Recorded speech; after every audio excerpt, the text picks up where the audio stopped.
Hello everybody, this is Jaron from MarineAndReef.com. Today we're going to do a video on troubleshooting hang-on-back protein skimmers.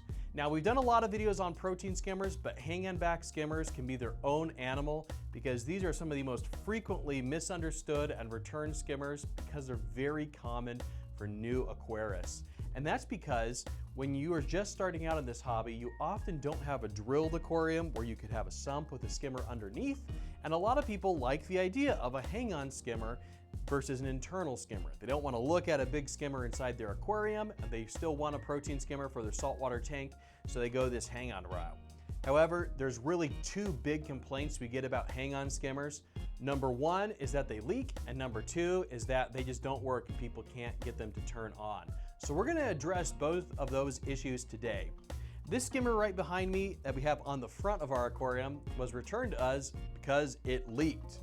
So first off, I just wanna go over how to set up the skimmer to make sure you don't have leaks, because all hang-on skimmers leak a lot more than pretty much any other kind of skimmer. The first thing to consider with any hang-on skimmer is any place where a pipe passes through the skimmer body is a place where it can leak. So we got one pipe here, we got one pipe here, we got a union here, we got another union here, we got a volute that attaches here, and we got a hose that attaches here. All of these places are places where things can leak. We got 1, 2, 3, 4, 5, 6, 7 spots where this skimmer can leak. And because of that alone, hang-on skimmers tend to leak more than other skimmers, because if any of these connections is not done properly, then you're going to have a leak. The most common thing that we see is in every single one of these connections, there needs to be a rubber seal. And very often we get a skimmer returned to us saying it leaks, and we find a rubber seal sitting in the bottom of the box, not installed.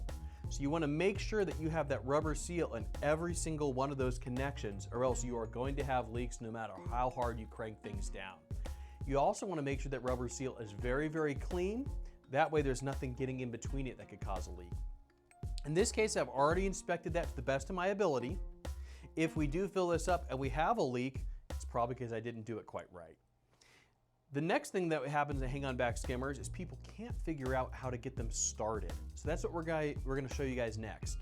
We're going to start out by filling the skimmer up with water, and it's very important to note that if you have a skimmer with the pump outside of the aquarium, which is the most popular, you need to manually fill the skimmer with water before you can get it started. It's not just going to start on its own. So without further ado, we're going to go ahead and use our little cup and fill up the skimmer for you guys.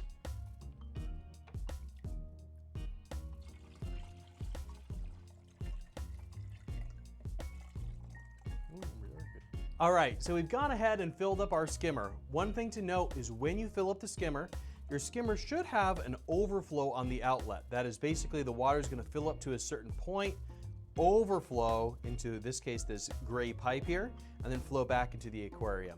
You want to fill it all the way up till it starts to overflow and fall back into the aquarium. That is how we know that the skimmer is completely filled up. If you don't fill it all the way, it's going to be a little bit harder to get started.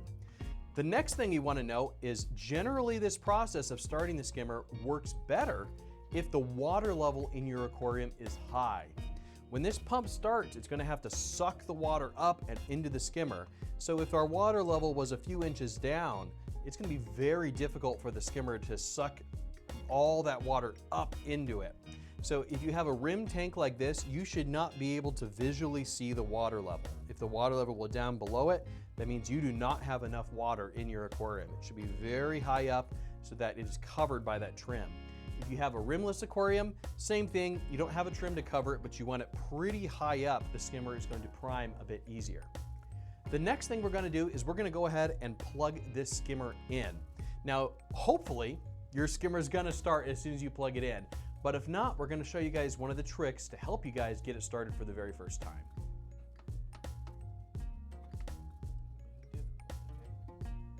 All right, well, as you guys saw, we went ahead and plugged this skimmer in and we got nothing. So what in this case I did is I just went ahead and got the skimmer. The skimmer was returned to us, so it was used and then sat for a while. And the pump didn't want to turn on, but we could hear it trying. So I opened everything up and I saw that the impeller was just kind of like frozen in place from salt creep and crud. So we just spun it a few times, sat it back in there, and then tried it, and it started spinning just fine. So especially if you guys have a skimmer that's been sitting for a while, or if it's a used one, it can be very good to get that pump out, just do some basic rinse and kind of reseat cleaning of the actual pump. And I will also point out that if you decided to buy the model with the pump inside the tank versus down below, it's a whole lot easier to get that pump out and service it, but you gotta look at it. So I know people don't wanna look at it, but if you do get the model with the pump inside, you're gonna have fewer places where leaks can happen, and it's gonna be way easier for you to remove that pump and service it. Now let's give this guy another go and see if she turns on.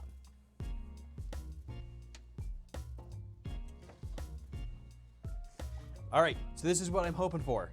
The pump's running and spinning, but notice the skimmer's not working. And this is the point where many people come and say, my skimmer's broke, my skimmer's broke. Well, the motor's spinning, so it's working just fine. What's happening right now is the pump is having a hard time sucking the water over this bend. The pump is not designed to suck air, it's designed to suck water, and there's no water in this pipe yet, so the skimmer's struggling to get started. So one thing we can do to help it is you can get your air line, which in this case is right here, and just put your thumb over it. So I'm gonna put my thumb over it and just wait a bit, and this often will help the skimmer get started. Another thing we can do is I can start it with my thumb over it. So let's try that. Let's just try unplugging it, and then starting it again with my thumb over it. And that did it. So not all of the hang-on skimmers mention that as a method you can use to get them started, but if they don't, just know that's a good tip.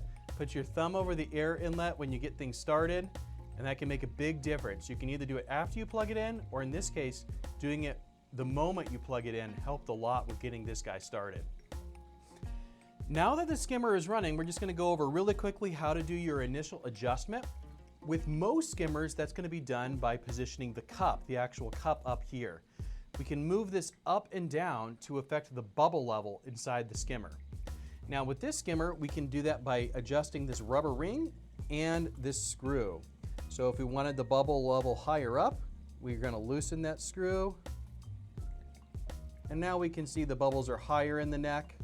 And if we wanted them lower down, we'll just raise the cup up, and they're lower down. Where I typically recommend starting is at the bubbles right at the base of the neck. So if you can see there's a transition where it kind of peaks up. I'd run it right at the base of the neck. From here, we're just gonna look and see what collects in the skimmer cup. If it's really, really watery, then we're gonna go back and we're gonna lift it up a little bit higher. If it's really, really dark or the neck is coated and no liquid's being collected, we wanna push this down. The final thing we'll say is that with protein skimmers, they do produce bubbles. You can see all the bubbles here. This skimmer has a sponge to help catch the bubbles before they flow out, but there's still bubbles coming out. Firstly, we'll just say this does tend to subside over time. So if you run the skimmer for a couple weeks or the first month, you'll just notice there's less bubbles as everything breaks in. But secondly, you do want to make sure the sponges are in place, like this one here. And this skimmer has some optional sponges you can put on the inside as well. Right now they're not installed, but if you did install them, it would greatly help cut down on the amount of bubbles that make it into your tank. The last thing I'll say is we have this skimmer on the front so you can see everything. One of the difficulties with hang-on back skimmers is typically you don't see anything below this point. And that makes it much harder to identify all the leak points, where you may not notice them until a couple days later because the leaks are so slow. So this is one of those things you just have to deal with hang-on back skimmers. If you have a hang-on back skimmer, it is one of the most leak-prone skimmers you can get, but it allows you to put a big skimmer on your aquarium without having a sump that doesn't sit inside of the aquarium where you have to look at it all day. Hopefully this helped you out if you have a hang-on skimmer as far as getting it started, looking at troubleshooting the leaks and reducing the bubbles. If you like this video, then like and subscribe for more aquarium videos like this one.